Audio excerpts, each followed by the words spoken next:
This is the Wrestling Old Head. You have entered the portal of pro wrestling. What the world is watching.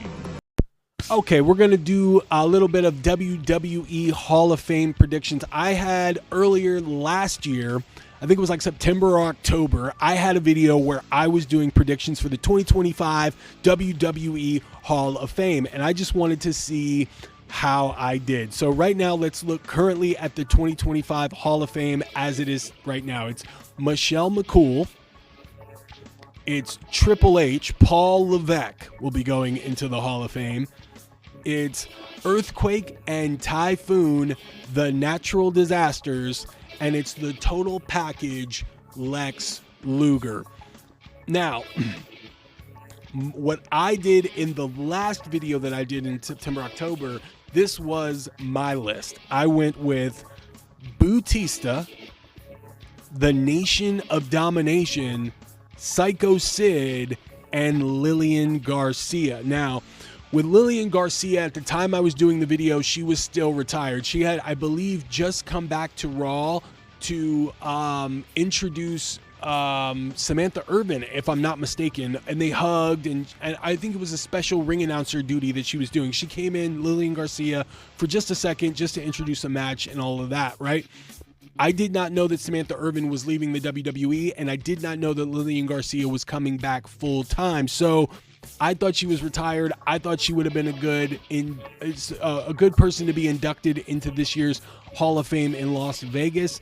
And I was wrong, because she's back full time. She is not retired.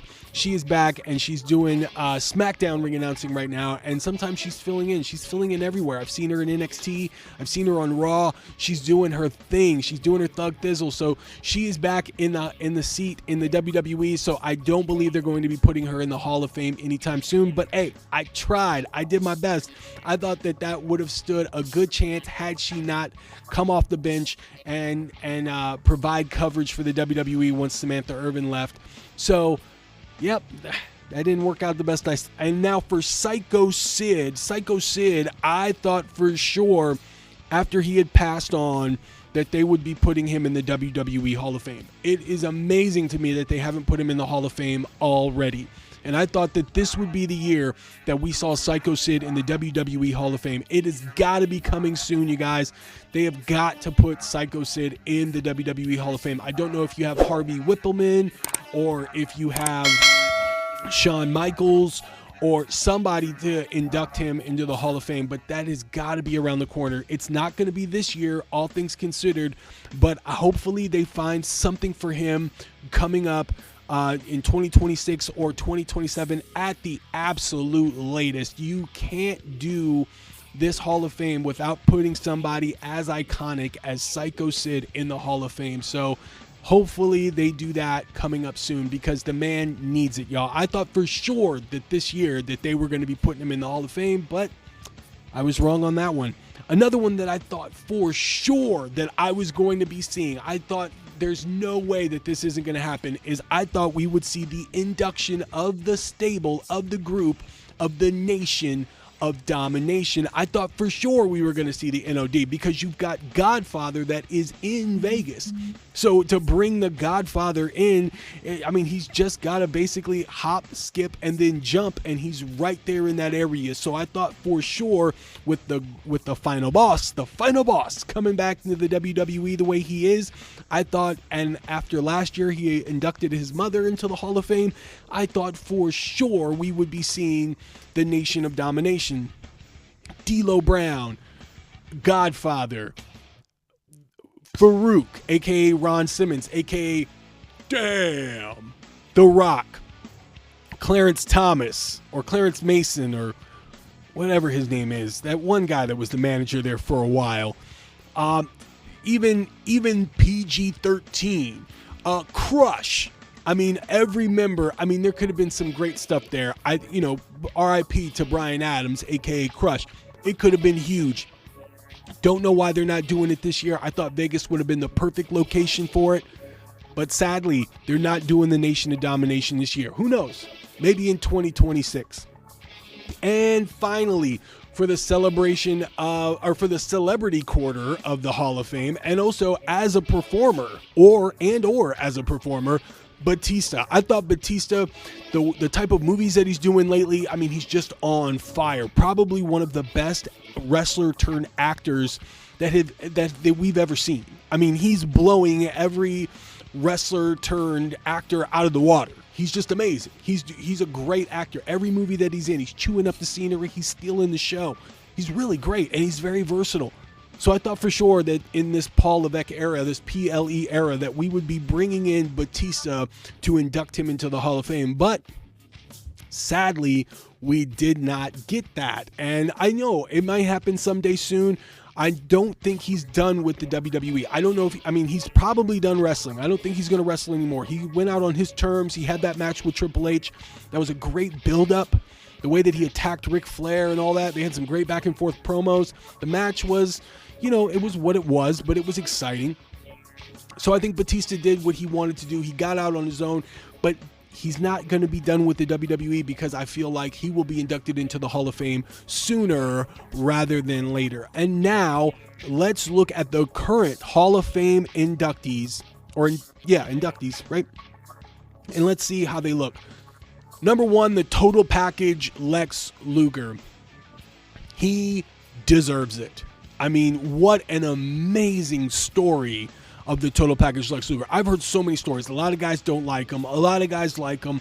I mean, there's stories about him all over the place. Say what you will. He is a part of professional wrestling. If anybody watched wrestling in the 80s, in the 90s, and even in the early millennium, they know who Lex Luger is. He was the total package. He was the narcissist. He was the All-American that body slammed Yokozuna at the USS Intrepid. He had that crazy good song that's always stuck in my head, I Need a Hero. What does it take to be a hero? And also As Quick as I Possibly Can to avoid copyright, because Jim Johnson really was on fire with that one, in my opinion. But Lex Luger, say what you will about Lex Luger, he did his thing in professional wrestling. And there would have been, the way he came in on Nitro right the next day, the day after wrestling at the WWF SummerSlam. So many stories about Lex Luger. His story right now of being in a wheelchair and having DDP help him get up.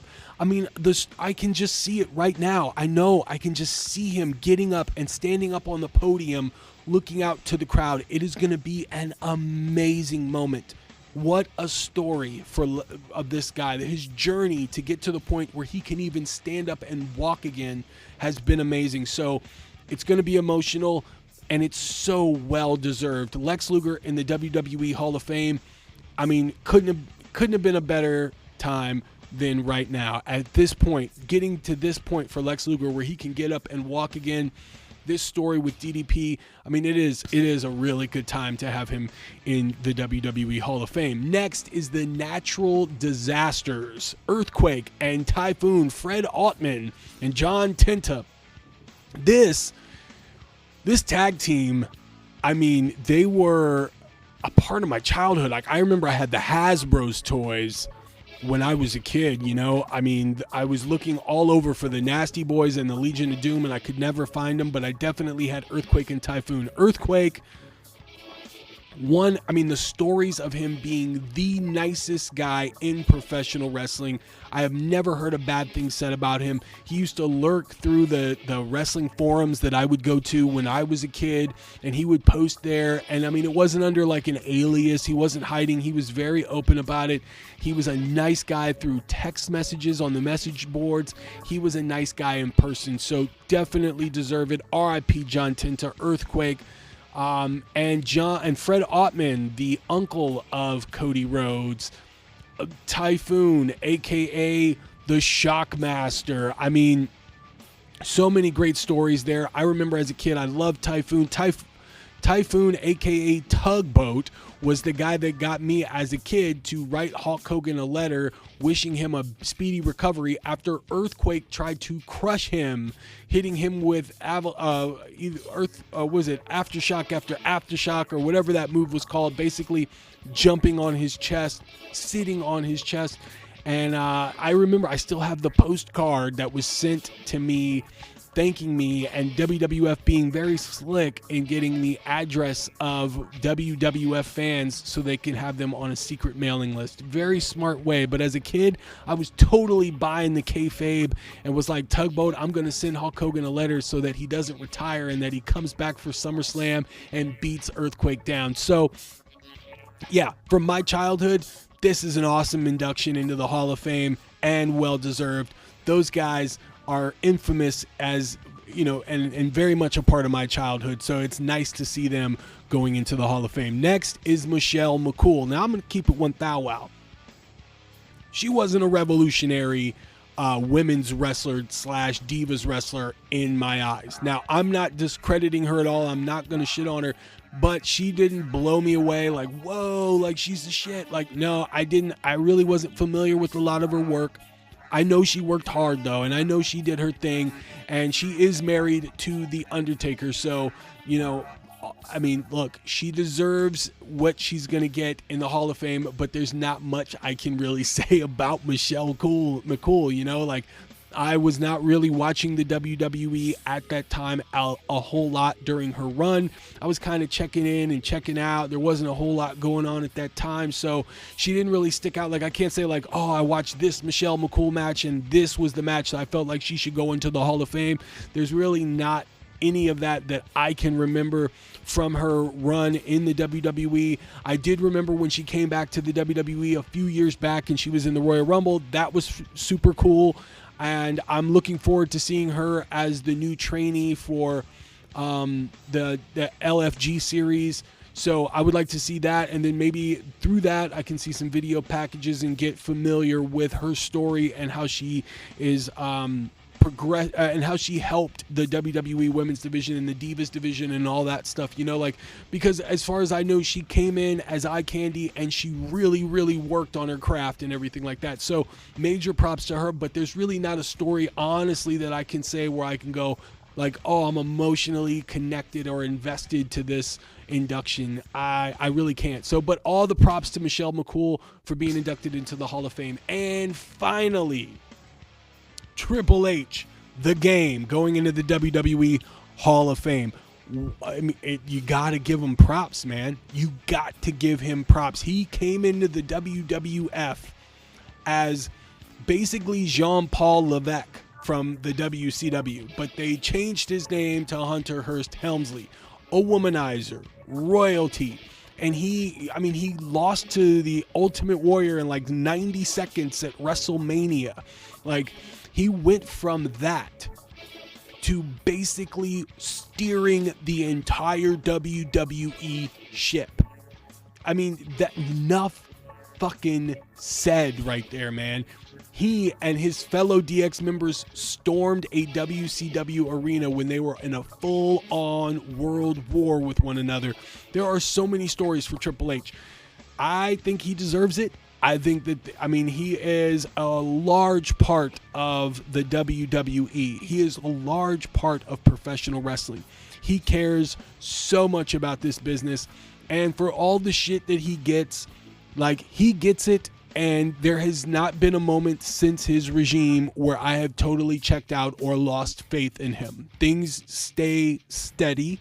Sometimes he puts things on cruise control, but for the most part, he has been tapped into when to hit into that different gear and when to keep us updated on or keep us up to date on something that we're not prepared for, to hit us with something that gets us talking again, to inject that excitement back into us. He knows when to do it, when to pull that trigger, and I got to give him props for that. Triple H, Paul Levesque, it is his era, so it is only fitting that they put him in the WWE Hall of Fame. So proud of that induction. I'm going to be looking forward to seeing his speech as well. Is he going to big up Mr. McMahon, aka Air 404. We'll see what he has to say and who's even going to induct him. Like, I would have William Regal induct him, honestly. I know Shawn Michaels is a given, right? But I really would have William Regal induct him. William Regal had been working with Triple H since the WCW days. They're best buddies as far as I'm concerned, and there is a lot of history there, and I love what William Regal has to say. I follow him on Twitter. Man, I can like hear his voice through his text messages on Twitter. Like, he is a great talker. He's got great stories, and I would love to hear the stories that he would have from his lenses, from his perspectives on Triple H. So that is who I would hope that inducts him into the Hall of Fame this year. But as it stands, that is the Hall of Fame. That's what they're inducting this year. So I was 0 for 4, you know what I mean? I did the best I could. I tried, but we'll see what happens. After WrestleMania, give it a couple of months, and then I'll start putting out my predictions for the 2026 Hall of Fame. And let's see if I get a little bit better. I kind of get the rhythm now. I get it. They got a tag team. They got a woman. They got a legend.